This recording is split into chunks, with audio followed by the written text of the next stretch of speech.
कि इस बात को लेकर के मैं साफ कह रहा हूं कि हिमाचल प्रदेश में करुणामूलक आधार पर अगर नौकरियां सबसे ज़्यादा दी हैं तो भारतीय जनता पार्टी की पूर्व सरकार ने दी है। जब हम सत्ता में थे तो शुरू के दौर में मैंने इस बात को देखा कि इसमें जो नियम बनाए गए हैं, जो रूल्स का जो प्रोविज़न किया गया है, उसमें संशोधन करने की आवश्यकता है और उसमें हमने किए भी।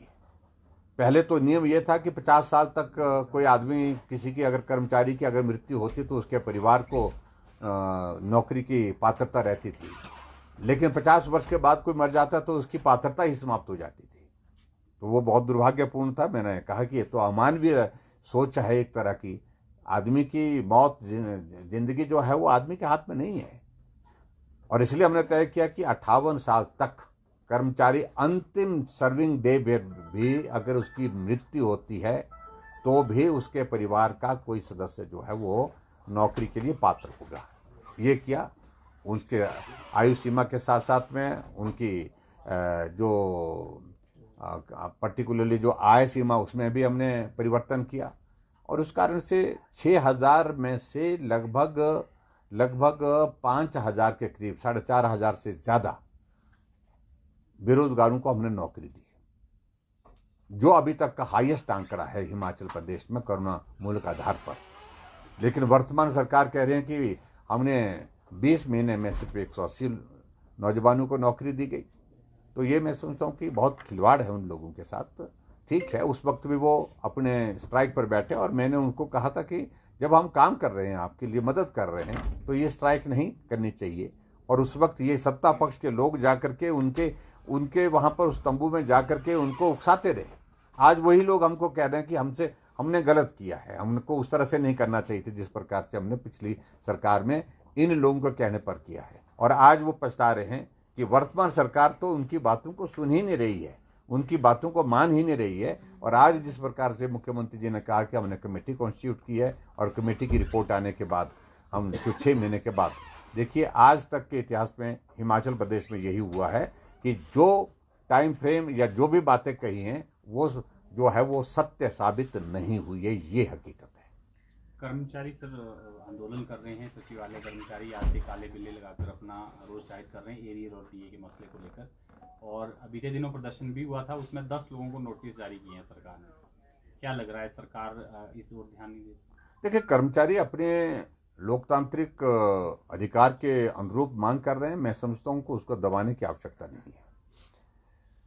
और जो मुख्यमंत्री जी तो बार बार इस बात को कहते हैं कि हम कर्मचारी हितैषी हैं, और अभी 20 महीने का छोटा सा कार्यकाल इनका पूरा हुआ और 20 महीने के अंदर ही कर्मचारी जो है वो काले बिल्ले लगा करके जो है वो अपना रोष प्रकट कर रहे हैं। सचिवालय के कर्मचारी, वहाँ के जितने भी जो उनके यूनियन के जो पदाधिकारी हैं, वो सब लोग जो है वो मांग कर रहे हैं कि जो कर्मचारियों के जो जेन्युइन इश्यूज हैं उनको सुनने के लिए भी अब मुख्यमंत्री तैयार नहीं है।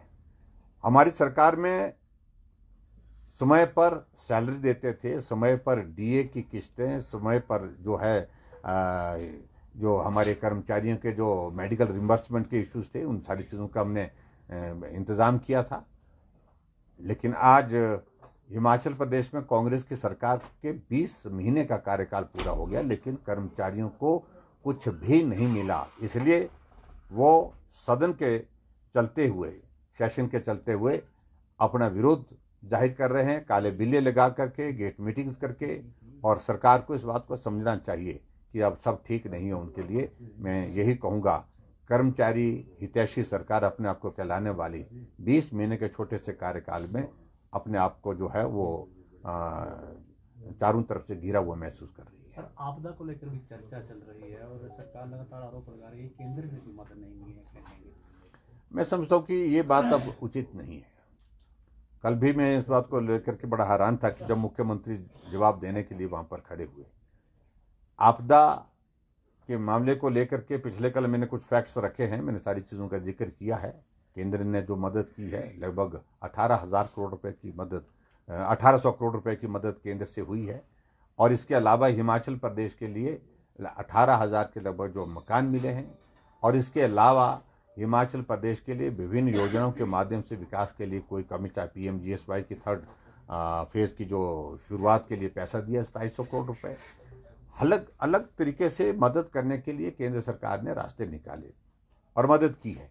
लेकिन हिमाचल प्रदेश में आज अगर हम सरकार को पीछे पूछें तो जवाब इनके पास नहीं बनता फिर है। हजारों लोग जिनका घर चले गए लेकिन उनको एक पैसा नहीं मिला। हजारों लोग जिनको आपने कुछ पैसा दे करके उनको शांत करने की कोशिश की, कहने के लिए कहा आपने 7 लाख रुपए देंगे, 1 लाख रुपए दे करके उनको छोड़ दिया गया। 1 साल बीत गया और कहा कि प्लिंथ जब होगी उसके बाद दूसरी किस्त देंगे। अरे प्लिंथ नहीं, उन्होंने घर बना करके उसमें रहना भी शुरू कर दिया। आदमी बेघर हुआ है, उसकी मजबूरी है, व्यवस्था है, वो कब तक तंबू में रहेगा। लेकिन उसके बावजूद भी, घर बन जाने के बावजूद भी अभी तक जो है वो ये किस्त जो दूसरी किस्त जारी नहीं कर रहे हैं। और अभी हाल ही में जो नुकसान हुआ है हिमाचल प्रदेश में, जिसमें 70 से ज़्यादा लोगों की दुखद मृत्यु हुई है, बहुत जगह गांव बह करके चले गए हैं, वहाँ के बारे में सरकार अभी तक शांत है, अभी तक बोल नहीं रही है। कल कह रहे हैं कि अभी तो बरसात चली हुई है, अभी तक हम बरसात का इंतज़ार करेंगे, मतलब और घरों के बहने का इंतज़ार करेंगे, उसके बाद अनाउंस करेंगे। हमने कहा कि 7 लाख रुपए पिछली बार आपने एक घर के लिए देने की बात कही, तो अब की बार भी आपको 7 लाख रुपए देने चाहिए, क्योंकि मुख्यमंत्री समेझ गए और वहां कहा कि 1.5 लाख रुपए देंगे।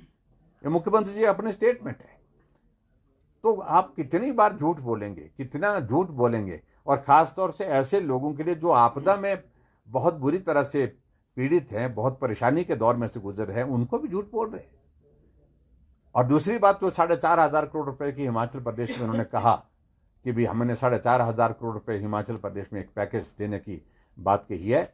उस 4,500 करोड़ रुपए से जब हमने पूछा कि मुख्यमंत्री जी आप बताइए, हमको बताइए कि आपने उसमें से स्टेट गवर्नमेंट की ओर से कितना पैसा दिया, सारा का सारा पैसा वो है जो केंद्र सरकार ने दिया अभी तक, और बहुत कम पैसा मिला है।